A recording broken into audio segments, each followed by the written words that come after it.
ماسی قزل ئاڵا بەخۆی هەروەکو جۆرەکانی ماسی یەکە کە لەو ماسیانەی کە لە کوردستان ئێستا پەری پێدرێت و هاتیتە کوردستان. نەوعەتی ماسیەکە بریتێ لە ئەوەی کە ماسیەکە پێی دەڵێن ماسی سەرسیر لە ئاوی سار دەژیتن زیاتر لە منتیقە شاخاویەکان و لە ئاوی بەفرا و ئەوانە زیاتر پەروەردە ئەکرێ و بەخێوەکرێتن. ئەو ماسیانە با بڵێن لە مێژ نییە هاتیتە کوردستانی خۆمان لە کوردستانی ڕۆژهەڵاتەوە هاتوتە ئێرانە. لەوێن دەرێ دیارە فترەك پێش ئێستا و ماسە بەخێو کرایە و پەروەردە کرایە و لەوێن دەرە پێی ئەڵێن ماسی قزل ئاڵا. قزل ئاڵا کە ناوە عیلمیەکەی بە زۆری پێ ئەڵێن سەلەمۆن. ماسیەکە ماسیەکی با بڵێن بۆنی نییە، بۆن سارد و ئەوانەی نییە، ئێشتی زۆر کەمە، یان ئێشتی با بڵێن هەر نییە، ئەوە تایبەتمەندیەکانیتی پولەکەی نییە، ینی بە شێوەیەکی گشتی ماسێکی زۆر بەتامە، خۆشە لە بەخێوکردنەکەش بە تایبەتی لە منتیقە شاخاویەکان پەروەردەکرێتن.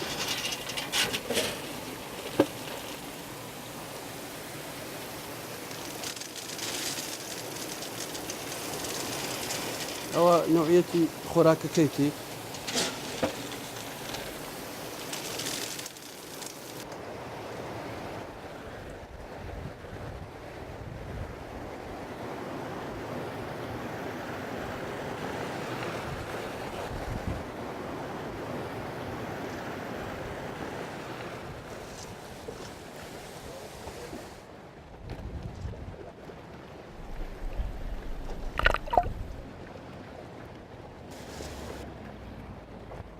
و لە ڕووی علمیەوەش بە جۆرە ئەو لێکۆڵنەوانی کە ئەمن ینی خوێندیوتمەوە لەسەر و لە ڕووی پزیشکیەوە باس لێ کراوە، مادەی ئۆمیگا سێی زۆر تێدایە ئەو ماسی قزل ئاڵایە. ئەوە ینی جیاوازەکەی و لە ڕووی دیکانەش ئەوە لە ئاوی سارد گەشە ئەکات و پەروەردە ئەکرێت، لە ئاوی گەرم گەشە ناکات، بەڵام ماسەکەی دی لە ئاوی گەرم گەشە ئەکاتن. جار وەیە لە ناو ئاوی با بڵێن کانی سافکانی بیتن، ڕەنگێکی ڕەش و جوانیە بیتن. بەڵام لە ئاوی چۆم و ئەوانە ئەبینی لە ئاوی ڕووبار ڕەنجی ڕووبارەکەی ئەگەر ئاوەکە شێلو بیتن بەڕێک مەی لەو زەر دەبیتن. و نەوعیەتی ماسیەکەش با بڵێن لە ڕووی ڕەنگەوە ڕەنجی هەیە مەسەلەن ڕەشە، هەیە کاڵە، هەیە زەردەشی کاڵە، هەیە زەردیشە. یعنی ئەوانە هەمویان هەر ماسی قزل ئاڵایان پێڵێن، بەڵام ڕەنگەکانیە جیاوازە لەو شێوەیە.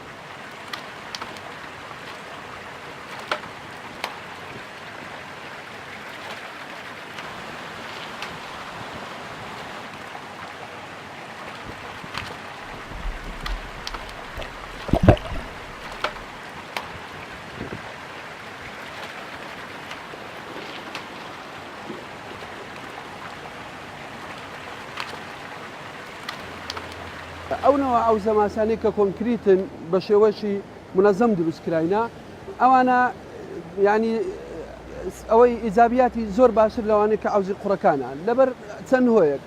یەک لە هۆکارانە ماسیەکان دائیمەن لە جێیش پاک و خاوێندایە، یعنی بە شێوەی تەندروست ئینسان ئەتوانی خۆراکی بداتێ، پاک و خاوێنی بکاتەوە، ڕای بگری، یان ئەوانەی کە مەسەلەن جار وهەیە ماسی تەلەفاتی هەبی ئەمریتن لە ناوزی بە ئاسانتر ئەتوانی دەری بینی و فڕی دێ و خاوێنی بکەیەوە.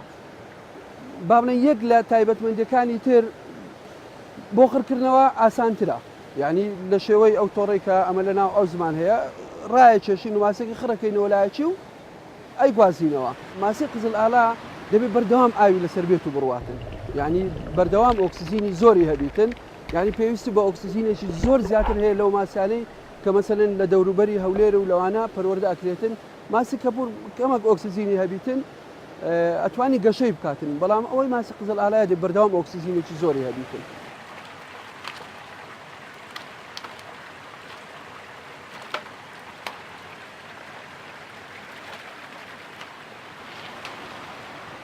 یعنی ئەمن زۆر زار فکرانی و کە دانیشم ئەو فکرانە لە ماسیەکەمەوە لەبەرەوەی بە تایبەتی ئێواران جار وهەیە دێم لەسەر ئەوزەکان دانیشم، خۆشە تەماشا ماسەکەی ئەوە ڕوا ئەو دێ، یعنی حرەکەی سەیر و سەمەرەیان هەیە.